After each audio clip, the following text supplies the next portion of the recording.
Hello students, आज हम study करेंगे acceleration of a body down an incline plane.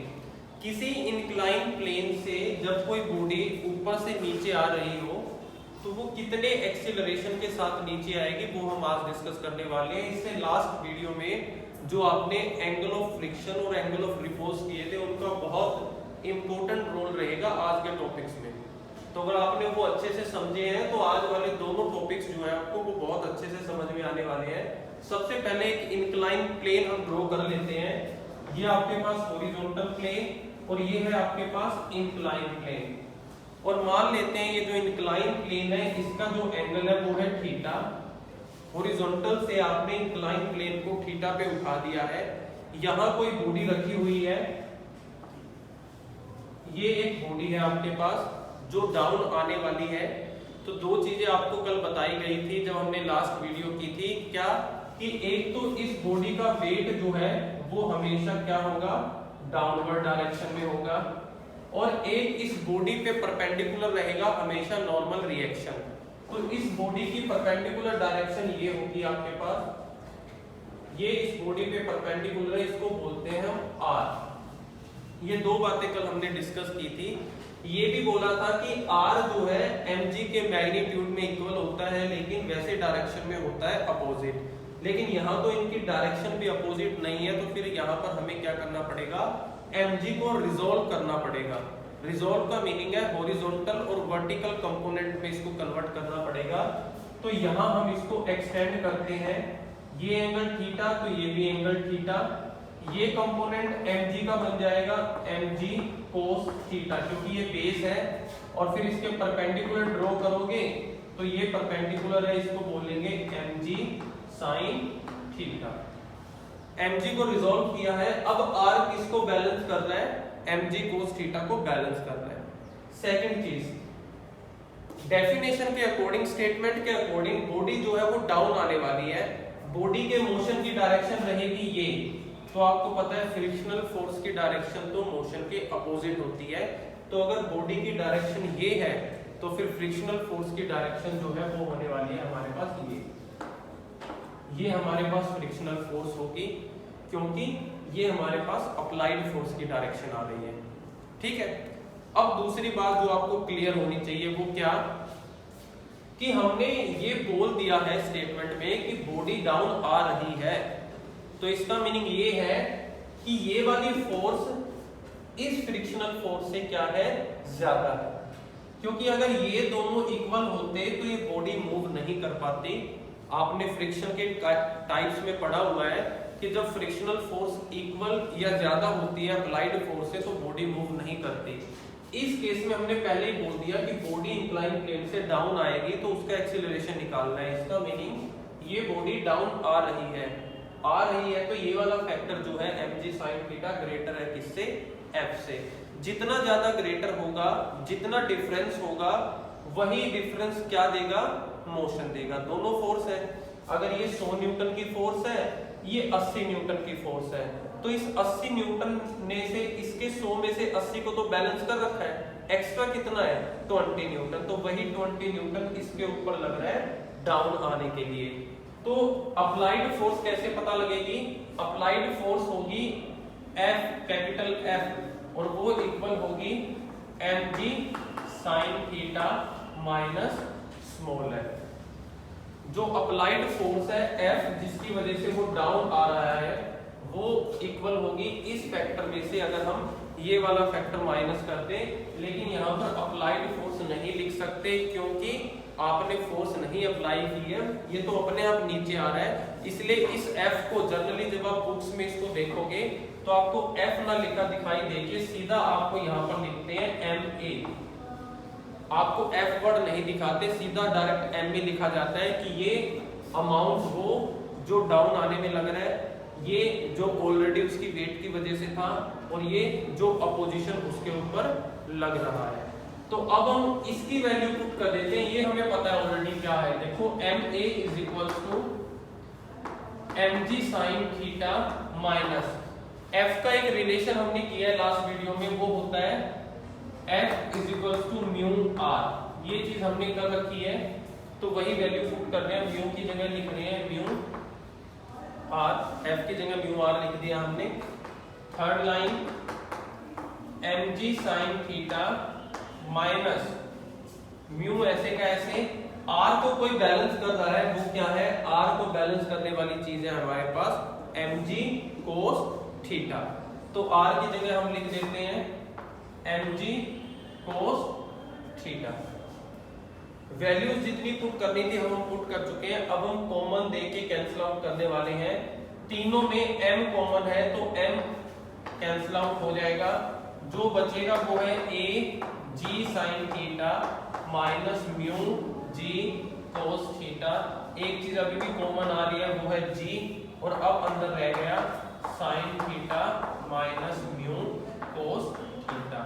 ये फॉर्मूला है हमारे पास acceleration of a body down and incline plane. तो आपको क्या क्या पता होना चाहिए, सिर्फ दो चीजें आपको पता होनी चाहिए अगर आपको किसी बॉडी का एक्सीलरेशन निकालना है। एक, वो प्लेन कितने एंगल से इंक्लाइन है, तो आपको उस एंगल की वैल्यू साइन और कोस में पुट करनी है।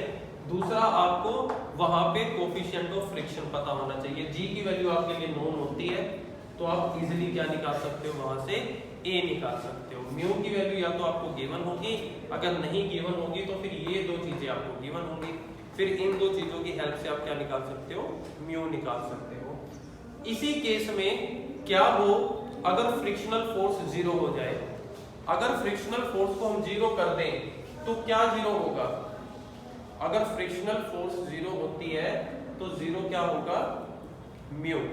और अगर म्यू जीरो हो जाता है तो ये वाला फैक्टर क्या हो जाएगा, जीरो हो जाएगा। तो फिर आपके पास सिर्फ ए क्या बच जाएगा, जी साइन थीटा।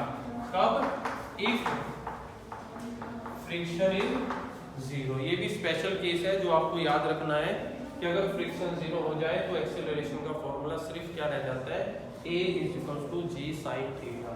ये है पहला आर्टिकल जो हमने आज करना था कि एक्सीलरेशन किसी बॉडी का कैसे निकलेगा जब वो इंक्लाइन प्लेन से डाउन आ रही है।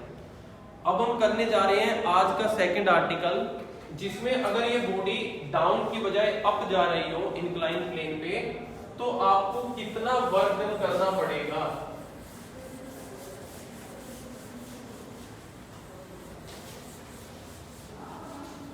हेडिंग डाल देते हैं, उसकी हेडिंग है लिखिए work done in moving a body, work done in moving a body up an incline plane. Incline plane के ऊपर आपको बॉडी को लेकर जाना है तो कितना वर्क करना पड़ेगा। वही सेम सिचुएशन पहले हम जो है एक फिगर बना लेते हैं इसकी। ये आपके पास हॉरिजॉन्टल प्लेन, ये आपने इंक्लाइन प्लेन कर लिया, ये एंगल थीटा। एक चीज याद रखनी है, जो हमने लास्ट वाला आर्टिकल किया है अभी जिसमें हमने एक्सीलरेशन निकाला है, उसमें कई बार 1 मार्क्स में आपसे ये पूछ लिया जाता है कि जो आपने एंगल थीटा बनाया था, क्या वो angle theta angle of repose से छोटा था, बड़ा था या इक्वल था। तो आंसर होगा कि वो angle theta angle of repose से बड़ा था, क्योंकि एंगल ऑफ रिपोज जो आपने पढ़ा था उसे हम तब बोलते हैं जब बॉडी मूव करने वाली होती है लेकिन उस एंगल पे बॉडी मूव नहीं करती। पर लास्ट आर्टिकल में तो उस एंगल पे बॉडी नीचे की तरफ आ रही थी, इसलिए जो एंगल था वो एंगल ऑफ रिपोज से बड़ा था। ये आपको याद रखना है। अब इस केस में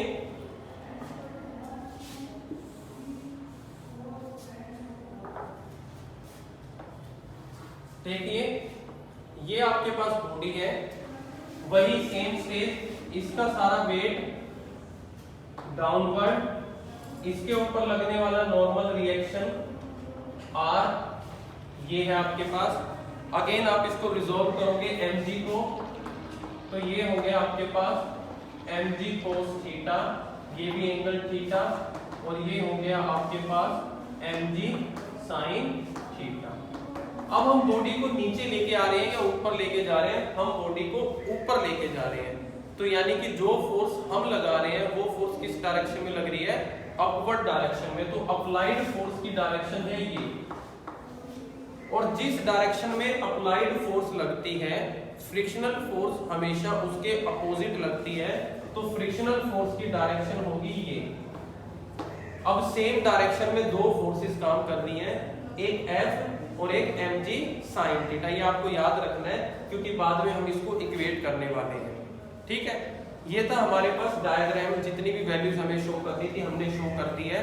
अब देखिए, अगर बॉडी को अपवर्ड मूव करना है, टू मूव ब्लॉक या बॉडी अपवर्ड, इस ब्लॉक को या बॉडी को अगर आप अपवर्ड मूव करना चाहते हो तो जो फ्रिक्शनल फोर्स जो अप्लाइड फोर्स F है वो कम से कम किसके इक्वल होनी चाहिए, इन दोनों के इक्वल होनी चाहिए। अगर इन दोनों के सम के से कम है तो ये बॉडी कभी भी ऊपर मूव नहीं कर सकती। तो to move the block upward F जो है वो किसके इक्वल होना चाहिए, mg sin theta plus F। ये वाली फोर्स एटलीस्ट इन दोनों फोर्सेस के क्या होनी चाहिए, इक्वल होनी चाहिए।